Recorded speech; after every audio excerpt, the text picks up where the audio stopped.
Welcome to the Jasper Blueprint, a podcast for established business leaders to explore what it takes to build a robust business in a rapidly changing operating environment. The volume and scope of decisions you need to make and the uncertainty and constraints you operate within aren't going anywhere. So this time that we have together here is a window that you can carve out to think, reflect and question so that you and your business can grow. Unexamined beliefs about the purpose of business limit your ability to make money. Let me show you a different way to think about, build and run your business. Because business is not a zero-sum game. Someone doesn't have to lose for you to win. Your choices aren't binary. Money and meaning aren't mutually exclusive. In fact, I'll show you how merging money and meaning is the competitive advantage your business has been missing. Let's jump in and I'll break down the process for you step by step so that you can build a business you're proud of. Sometimes we feel like we have to master everything. We have to be the best at everything. We have to learn everything.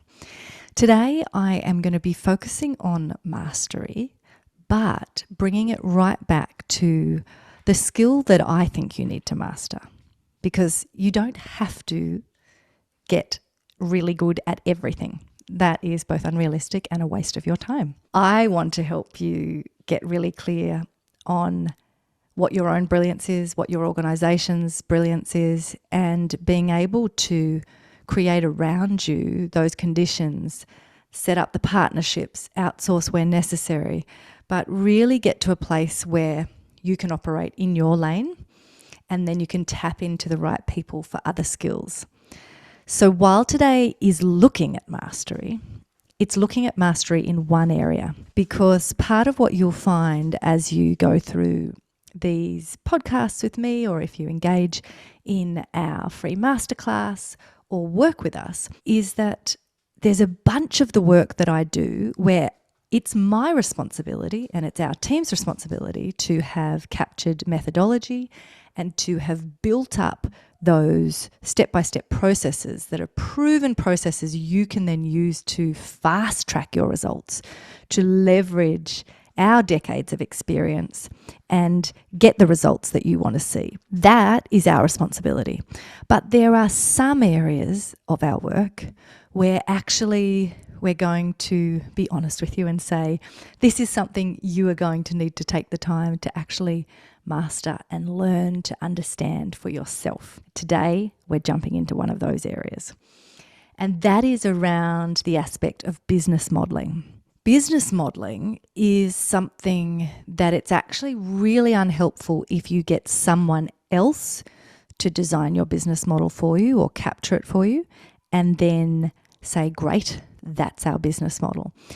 It is less about having a business model captured and articulated and more about you learning to master the skill of business modeling. You need to know how to think about your business in a relational way where you understand all of the different components of your business that together allow you to run and operate a really solid business. So business modeling is the aspect that I'm going to be talking to you about that you need to master as a business leader, regardless of what other experts or advisors or coaches you bring in or consultants you bring in to do different parts of work for you.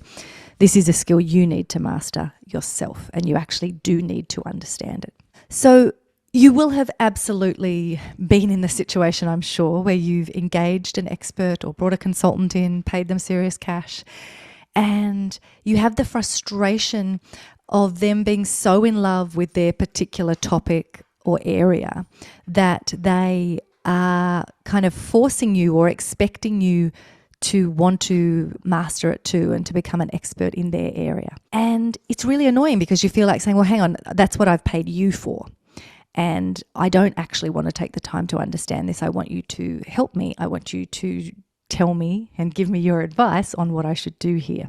That's important that you start to, again, if we talk about last week, we looked at which voices are we tuning out, and how are we getting clarity on our own things that are important to us and our own vision, our own mission as an organisation. I want you to start to feel more confident and able to identify those areas where you can push back on external experts or consultants or coaches and say, no, I'm actually not interested in learning how to master that. I'm going to partner with someone else, or I'm going to outsource that, or I'm paying you to do it. So don't waste your headspace trying to understand and get good at everything and have to control it. But as I said, in this area, I'm going to ask you to trust me that while you don't need to understand everything about the ins and outs and the finer detail of my overarching methodology, business modelling is a skill that I'm asking you to take seriously and to take the time to master.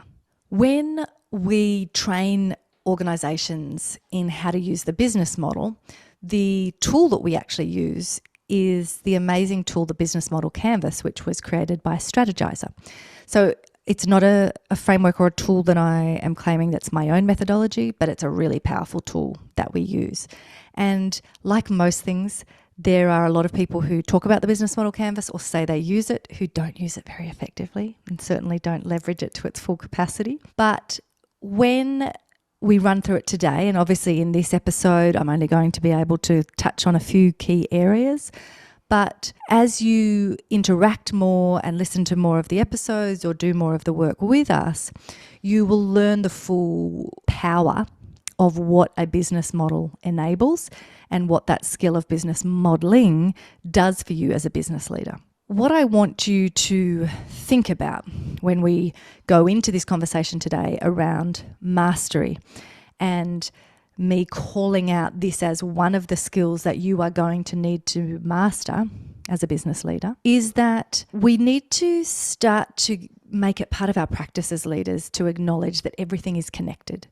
We are operating in an ecosystem. We are connected to all of the other parts of that system, players in that system. And when you think about something like the two camps trap, which I have identified as a way that people get caught in limited thinking about how businesses operate and what their role is or the purpose of business, the two camps trap limits our ability to make money because it fails to see the connections, to bring together and integrate these ideas that we're talking about of merging money and meaning. When you operate in that external camp, which I identify in the two camps trap, you will forever be stuck in a place where you keep feeling torn and like you have to choose or prioritize one thing or the other.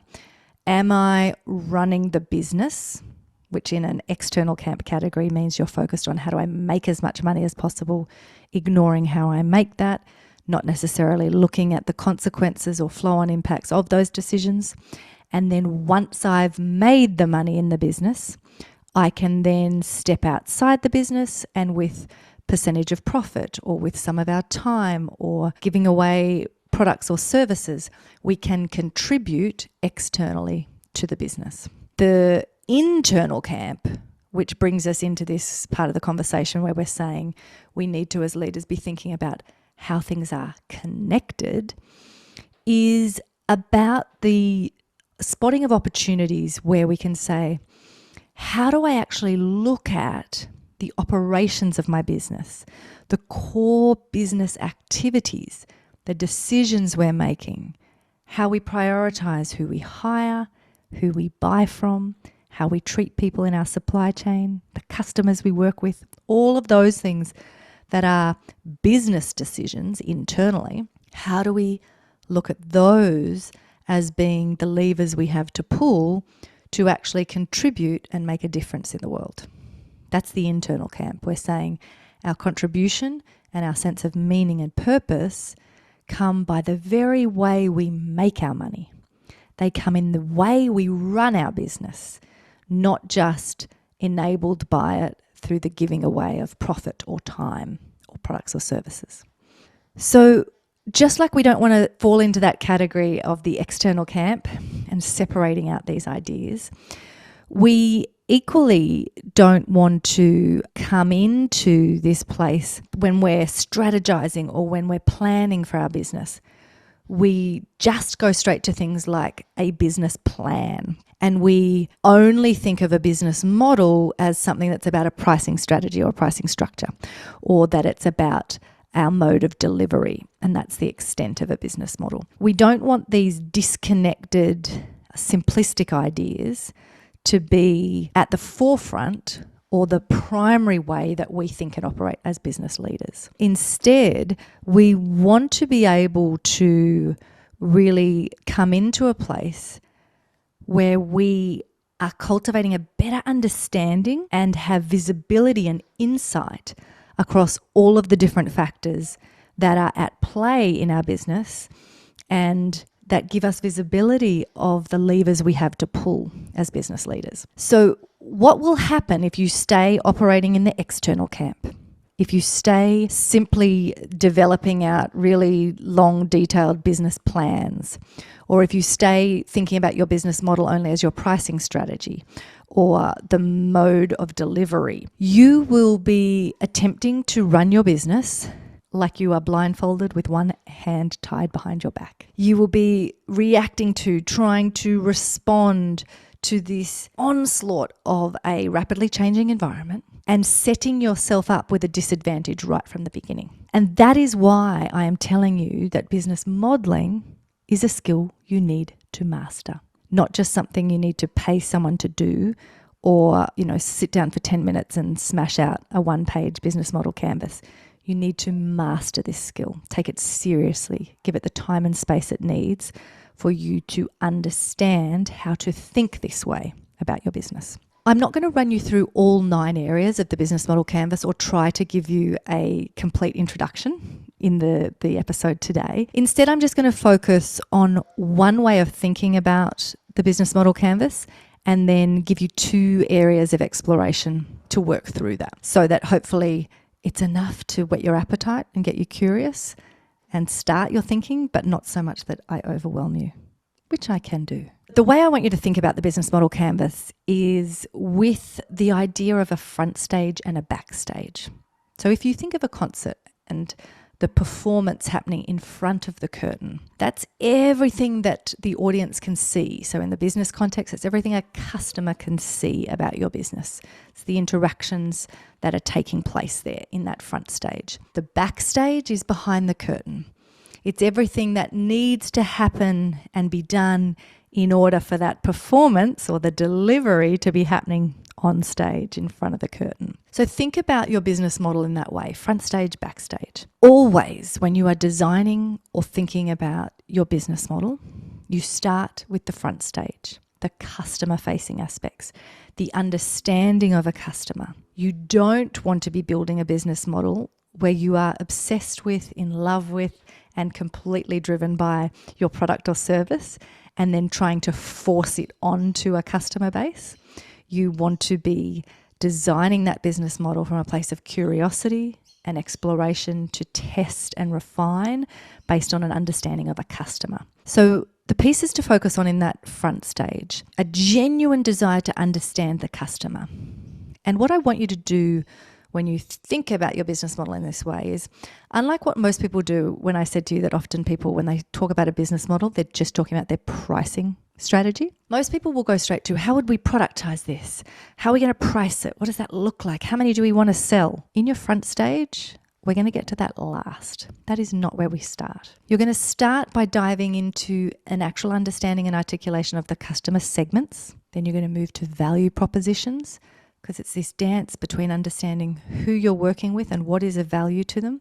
There's a whole bunch of tools that we can use to give you those insights that are incredibly powerful. But that's the starting place. Customer segments, understanding them first. Value propositions, articulating the value of why someone would want to engage with you in their words, not yours. Not you giving a technical briefing of why what you do is so important and they should care. Your value proposition is from the customer's perspective, why they care, their language, why they would choose you, what they are looking to receive when we think about that transfer of value or the delivery of results. So that's the first piece, in that interaction. Then we're going to go into looking at your channels and your customer relationships, the next part of that front stage component. And then, like I said, the last piece in your front stage is your revenue streams. And this is where, now informed by all of those explorations and curiosity about understanding the customer, you now start to pull apart and think about the products and services you offer, what the revenue streams would be, and thinking through some of the ways in which you want to now deliver that value proposition to a customer in a way that adds the kind of value they would want to pay for. You are always then developing that business model in a way that is informed by genuine information. So we're not just putting dreams down in the revenue streams category of, ooh, I'd love to sell this much of this particular product or offer. I'd love to make this much revenue. It's not just our ideal financial projections. They are directly connected to certain customer segments and the delivery of the value propositions that are important to them. So that's the front stage of your canvas. They're the key pieces I want you to be thinking about when you're thinking of your business model. When we flip to the back stage of your business model, the two pieces that I would want you to have front and center in your mind. One is that this is the space where you have the opportunity to really innovate. When we work together, if we're diving into trying to create this genuine win-win in your business model, where we can figure out what you are uniquely placed to bring value to a customer segment and how we're going to deliver that in a way that drives revenue based on you actually adding value. Innovation comes, and usually the opportunities to really refine your model come in the back end. So the back end overlaps with your value proposition, but then it's looking at your key resources, your key activities, your key partners, and your cost structures. All of those pieces behind the curtain that need to happen in order for you to deliver that value proposition to a customer. So when we start to look for opportunities to innovate in that back end, we're coming back to the central piece of business is not zero sum. I don't want you to use your business model for you to obsess over how do I reduce the costs in the back end? How do I massively ramp up the revenue streams in the front end? That's not what we're doing here. We are looking to be informed by our explorations on the front stage, where we now understand that customer.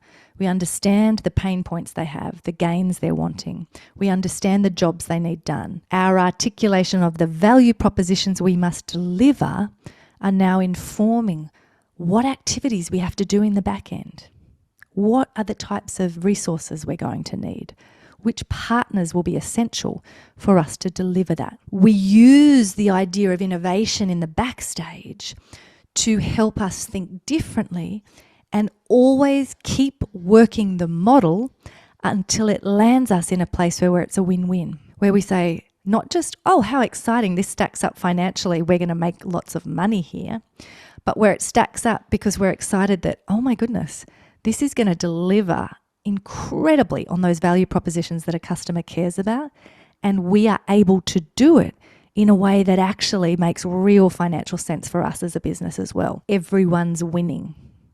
That's what business modeling allows you to do. If you master this skill, you are no longer trapped in the position of feeling like you have to choose either or, where you're always feeling torn.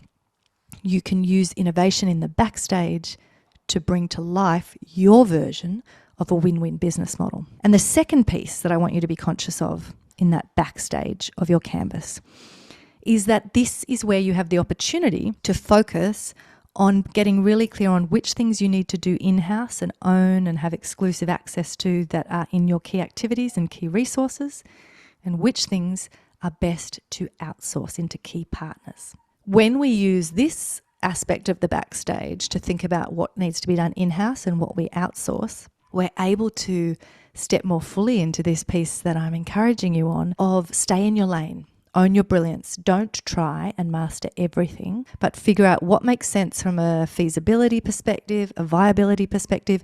Do you really need to have that staff member on your team as a resource constantly?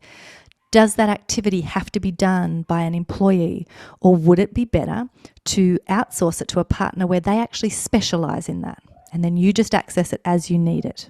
So that piece of in-house outsource is a really powerful lever that you have once you understand how to use your business model in that backstage component.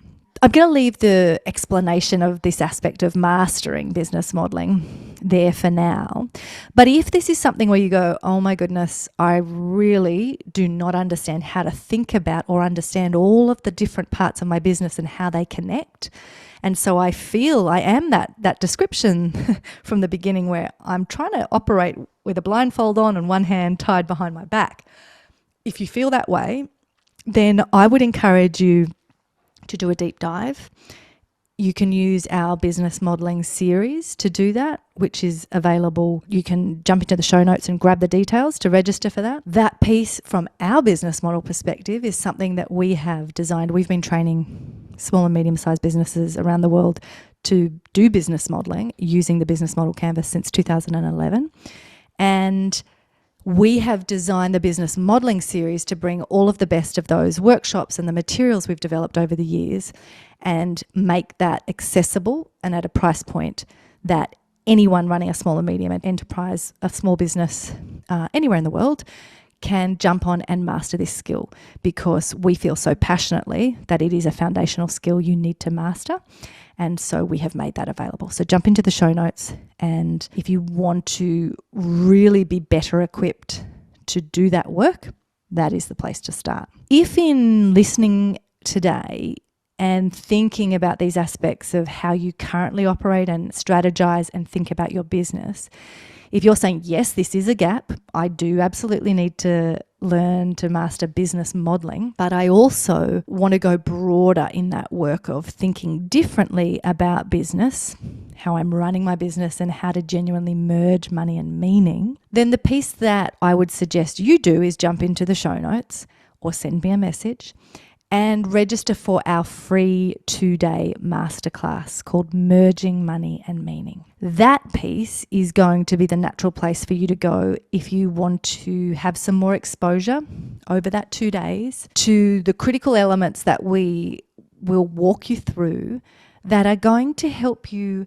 really reclaim the reins of your business, to restore a sense of order and understanding in amongst the rapidly changing environment that we're working in. The focus of all of this work across the 4 different pillars that we'll walk you through in the masterclass are really trying to set you up as a leader to be able to be more confident and have the clarity you need to be that decisive leader that you were previously and that you want to be again. And we will walk you through, and you can go through this step-by-step proven process, tapping into our decades of experience and having the ability to fast-track your results in those areas by getting to clarity. So if you're curious and you do want to go on that journey and figure out what does it look like in your business to merge money and meaning, then sign up for the 2-day masterclass.